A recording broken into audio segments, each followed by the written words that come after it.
ভূতের গল্পটা বলো। তুমি বলো।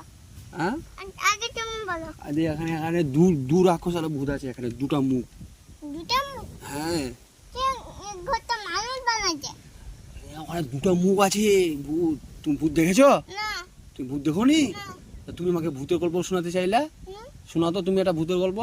একটা আরে এখানে না আমি এইটা করে ভূত দেখেছিলাম। কোথায়? এটা বড় বড় দুটা চোখ ওরকম করে দেখাচ্ছে। খিচুড়ি না গপ গপ করে খাই না দিল।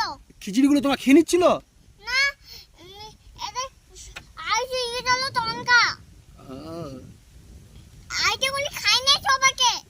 বাবা, তো ভূতটা খুব ডেঞ্জার ভূত না? হ্যাঁ ও বাবা, জেন্ডার ভূত। ডেঞ্জার ভূত। হ্যাঁ তুমি দেখেছিলা? হ্যাঁ, না আমি তো নিন্দা আছিলাম। তো কে দেখেছিল? কেউ দেখিনি। তুমি কিভাবে বলতে পারলা?